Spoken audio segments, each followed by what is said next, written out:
Hello, welcome to SOC 250, Sociology of Popular Culture. My name is Professor Tom Berry. When you send emails or contact me, Tom, you just use my name. Tom is more than fine. The purpose of this video is just to kind of give you an overview of the class, kind of walk you through Canvas, walk you through kind of the requirements and expectations, just to make sure you have a smooth start to the term, to let you know that I'm here to support you in any way that I can. So if you run into, I don't know, questions, concerns, challenges somewhere during the term, use me as a resource, and that's what I'm here for. I'm here to help you, to support you, to guide you. So always keep that in mind. And then also, if you ever want to connect around sociology, you want to have conversations about the field of sociology, different opportunities in terms of academic opportunities, educational opportunities, professional, as far as jobs, occupations, that kind of thing. I'm here to support you as well. So just provide some advising and some direction. Sociology is a big field. This is one niche within sociology where we're kind of talking about culture. It's very specifically popular culture. It's very narrow and focused. There's a lot of, if you're interested in the field of sociology, public policy, public sociology is a growing, and it's a field that leads to job opportunities. So it's a job pathway. So if it fits your interest to be thinking about social issues, the broader social world, and the interaction between humans in that broader social world, public policy may be something you may want to consider. All right, anywho, so let's kind of walk through the class, kind of expectations and all those different kind of things. We'll kind of start off with, let's see if I can go there first. Let's kind of go over the syllabus. Yeah, okay, just posted office hours. I want to let you know, I mean, those are great times to Zoom. If you want to Zoom, let me know just a little bit before, so I can make sure that I set up a Zoom, Zoom link, or that I'm there and ready and available. I don't just have my Zoom on during those office hours. You can call me during those office hours. I'm in my office. Sometimes I step out for a moment, but I'll be back. So, leave a message if you need be.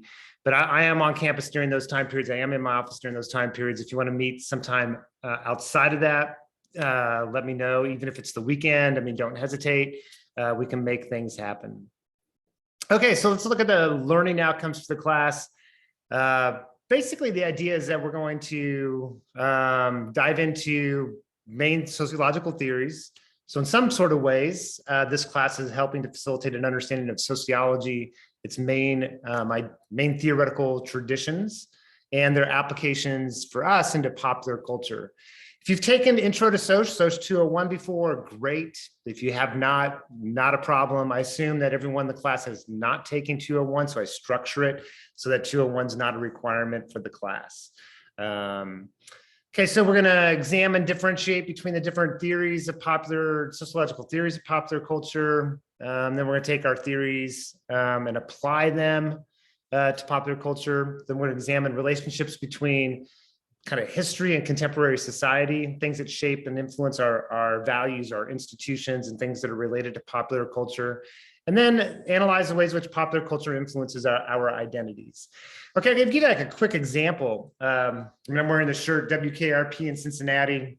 I grew up in the coming of age, adolescent years, I graduated from high school in 1985. So then like late 70s, early 80s, you could say like my immersion in popular culture at that particular point in time. It's like a lot of things going on in terms of our identity development during that time in our life.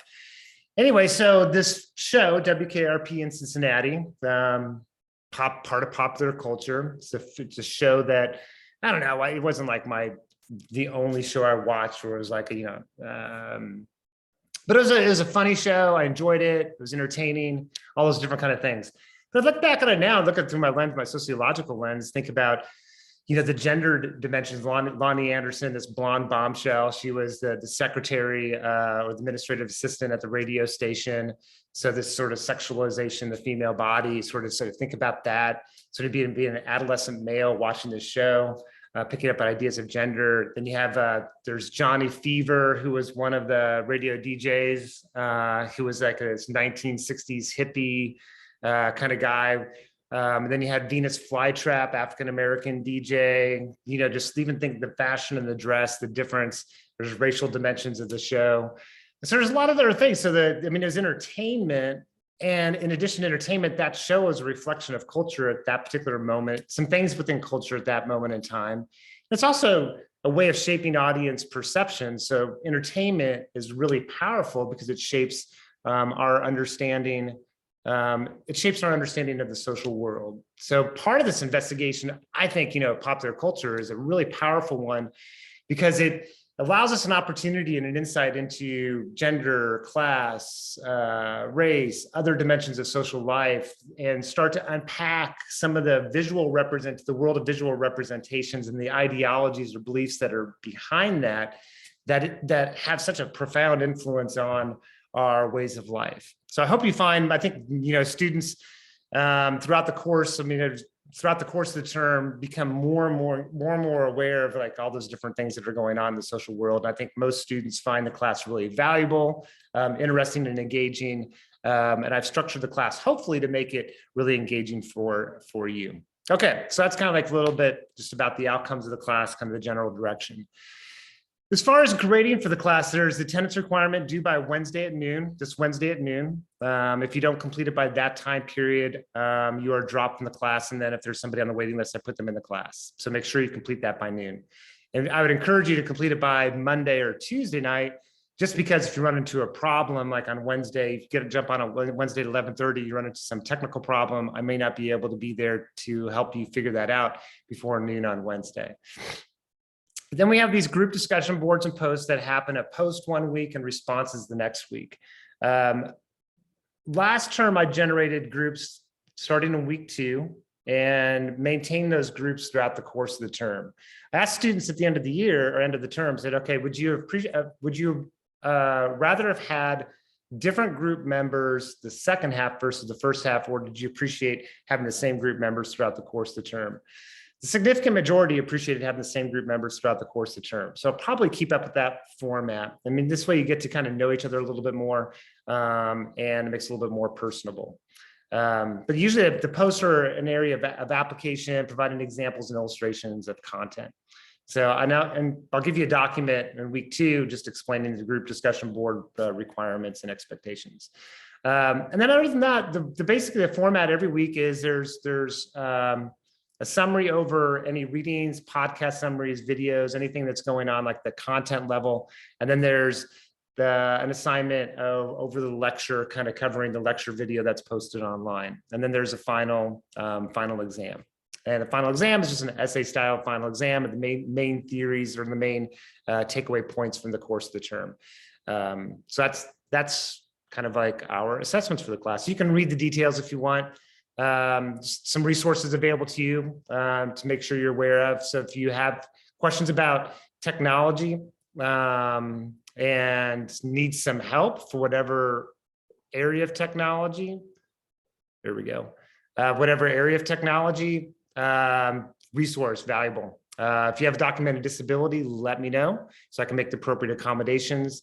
There's information about protecting you in terms of discrimination. So there's non-discrimination policy on campus, so that you're aware of that as well. Title IX, gender support for and insurance for non-discrimination on campus, and protecting individuals in terms of LGBTQ rights and responsibilities from the institution and stakeholders in the institution. So just information there. There are counseling services available to students free of charge. I think it's important to let students know that. It could be a great resource. Have a coach by your side if you're going through some challenges and things are going on. Just having a support system available for you. There's principles of community. You can download, look at this document, and basically in that document, it's about helping support.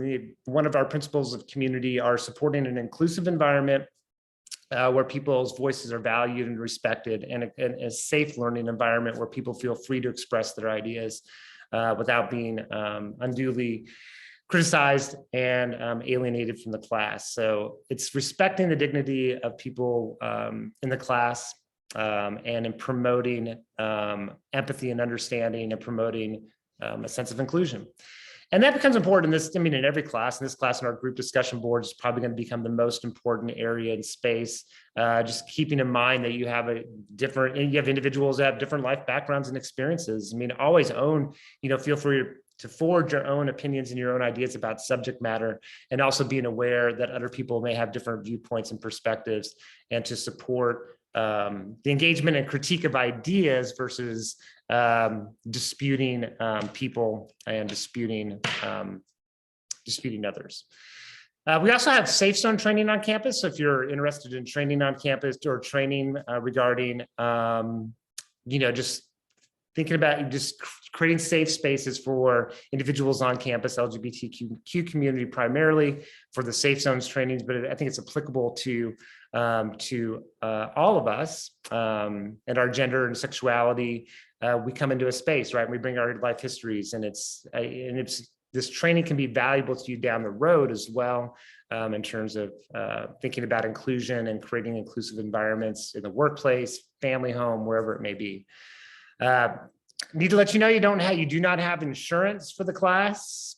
I don't know why we include that, but darn it, you don't get insurance.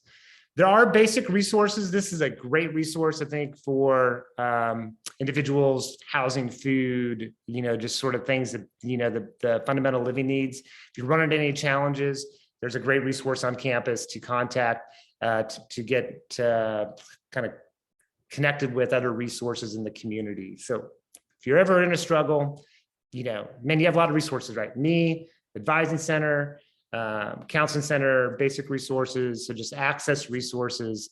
It can be really valuable.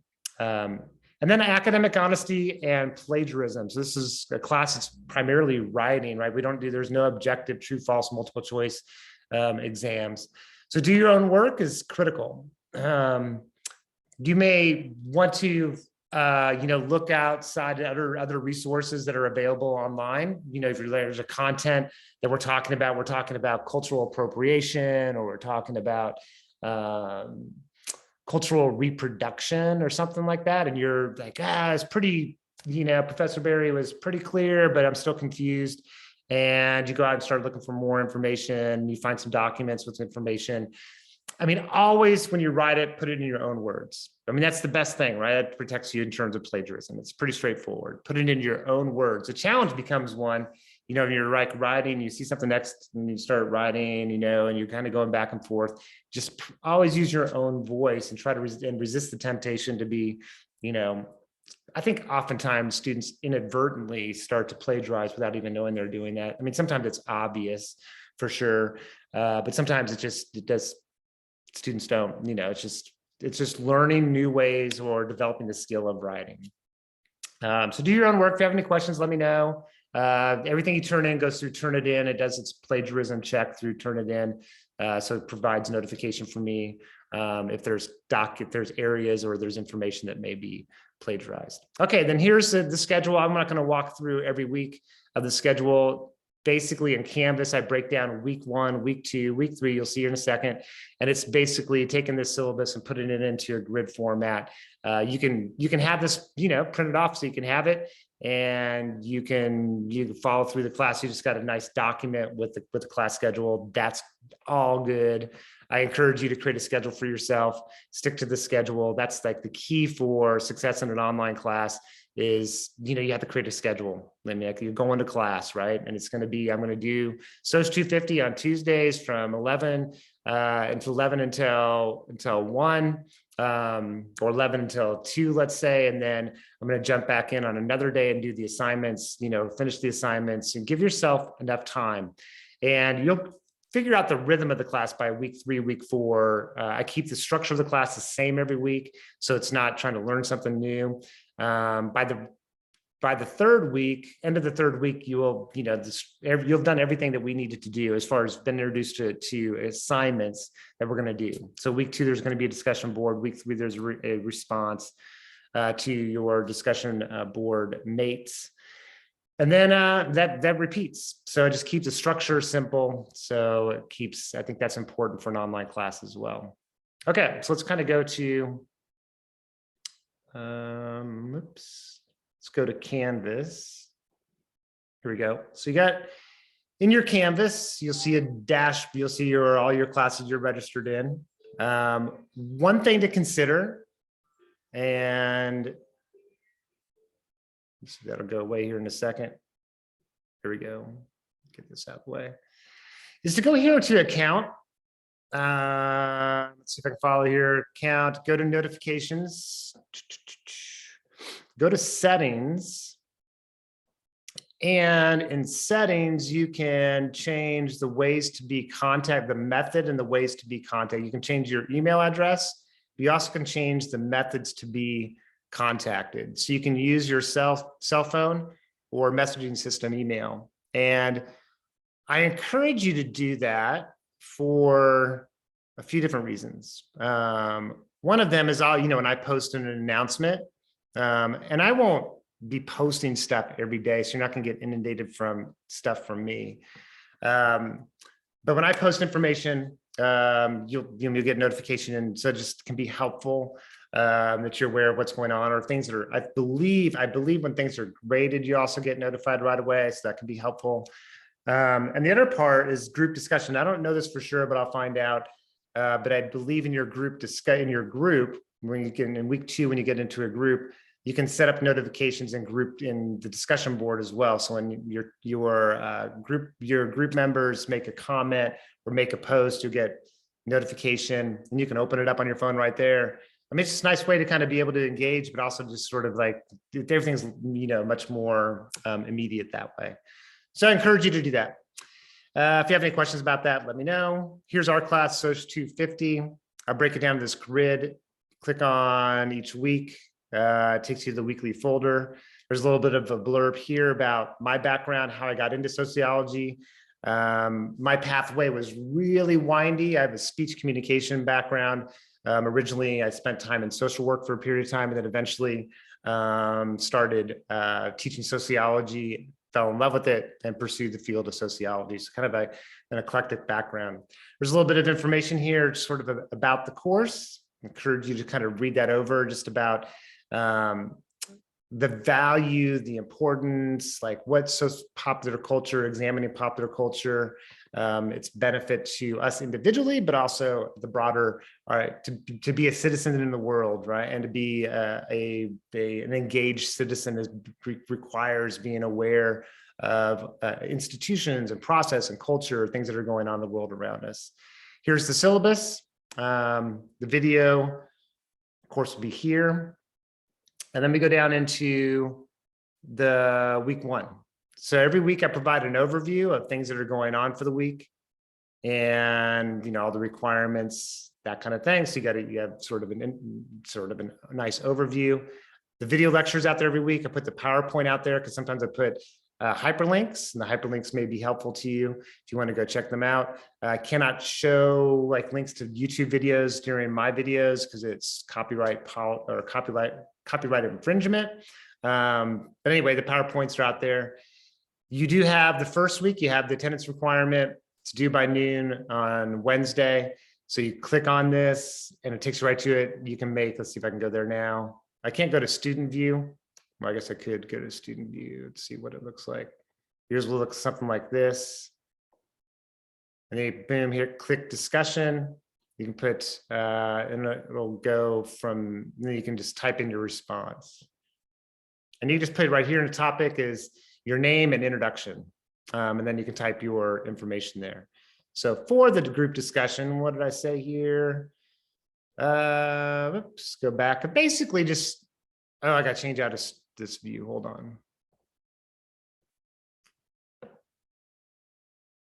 Basically in the group, I mean, there's a blurb about, well, I guess I'll go there.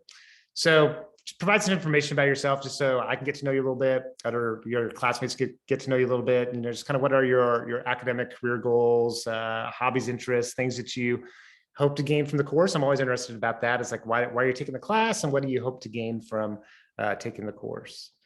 And just post that. And then every week, there's a link for the course materials for the week. There's no textbook for the class. Everything is either podcast, PDF files of articles from chapters from books or academic journal articles, those kind of things. So all the materials are available within Canvas in the weekly folder or the weekly module. Here's the requirements. So every week I post the requirements for both the content part, so the article, podcast, video, and then the lecture video. So there's requirements there we can kind of walk through for the first week, kind of walk through what both these are. So let's start off with the lecture summary. So lecture summary requirements, basically you can follow two different formats.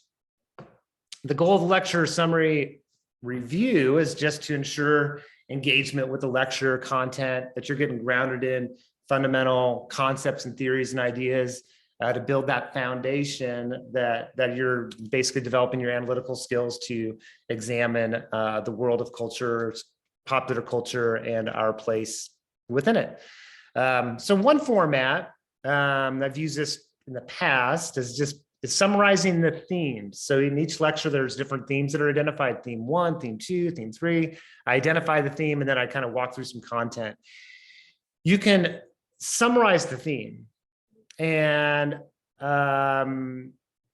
you don't have to cover everything in the theme, but you have to summarize the main idea, the main perspectives, and some specifics within the theme itself. So high quality summary demonstrates that you've engaged in the theme, that you understand main ideas within the theme. So you're bringing in content from the theme into your summary itself. The themes assist in reviewing and understanding the information. They're reviews and not personal opinions or reactions. So it's review of content, summarizing information. And that's going to be true of everything in the class. I mean, very rarely do I ask for applications, like, okay, here's the theory. Where do you find examples of that? That's not an opinion, that's an application. So an opinion is more like a reaction, whether you agree or disagree. And this class is a class of analyzing and understanding, not about interjecting, personal evaluation kind of thing. So anyway, summaries or reviews, avoid introducing your reactions, opinions. Word count for each section for the theme is about 75 to 125 words for each theme, which is pretty short, right? That's 80 words. I think it's a challenge to get it to 75 words. I mean, there's a lot of information that's covered in the theme. You have to be really skilled to be able to get it at 75 words, to be able to summarize that theme, that's bringing in content. I mean, you have to be really good about economy of words. If you go over 125, that's words per theme. That's fine. If you go a little bit over, if you get 150, 175, if you go past that, it's like, okay, it's probably you can consolidate a little bit more. So that's one approach. The other approach, I put this together, this other approach, just because and based on experience over the last 2 years, and doing this work of like these themes and theme reviews and summaries. I think some students struggle a little bit with providing an overview of theme. Is really gives you a lot of autonomy, but some people need more direction. So the other approach is basically responding to each of these different prompts. Provide sufficiently detailed responses, including definitions, explanations, stating that the responses need to sufficiently cover the material, may not be specific enough. I get that, but I can't really give you a word count for each one of them. Just, it's being sufficiently, providing sufficient information to demonstrate understanding. And then I say, okay, unless otherwise stated, 3 to 6 sentences are usually more than sufficient to cover a prompt. Sometimes I'll say a short paragraph to just sort of bring to mind as like, this is a little bit longer response. Okay, and this is chronological through the video lecture. So we'll start off, like if you're watching the video lecture, you can answer these and respond to these as you're watching the video lecture. Yeah, okay, it's just like, okay, I'm trying to think of, let's see. Here's one in a short paragraph. Okay, after you've watched through the video for a while, you should be able to go, okay, I can explain sociology now, and then review of relationship between individuals and society and social forces. Like that should be something you should be able to do as going through that. And then I say here, okay, rather than relisting the elements of functionalism and conflict theory, select one of them and then discuss how it relates to some phenomena in society. So select one, discuss how it relates to some phenomena. So in 100 to 125 words, flesh out how the event illustrates the theory, incorporate language from the theory into your response. Here are a few ideas. I was talking with someone the other day about there was an academic conference I stumbled across. It was a virtual one on Zoom last year. It was on low riding subculture, car low riding subculture in the Mexican American community. It's like, well, that's really cool, man. Like the emergence of this sort of low riding community, cars community within the Mexican American community, urban environment. And it's like, wow, it's so interesting. And I could probably apply, if I know my theories now, going through my theories, I can start to think about some of the applications of theories to that particular subculture or that particular event. So anything in culture works, anything in subculture or anything in popular culture works to define, explain how this theory applies to that. And then I say, okay, same with interactionism.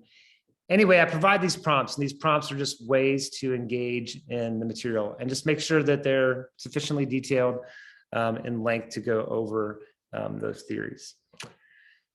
Okay, so then what else? There's one more thing. Oh, and then, so that's the lecture component. So now let's go to article summary component. So the other assignment. And for these, I do the same thing. I provide prompts for the articles or podcasts that are covered for the week. So read the articles for this week. They're both on theory. Functionalism, conflict theory from this author Grazian, Mixing It Up, this book called Mixing It Up, examining sociology and popular culture. And here's some questions to respond to over core main ideas that I want you to sort of, be engaged in and understand, and we'll use that information throughout the course. I think I may have stated as well, let's see. Let me go back here.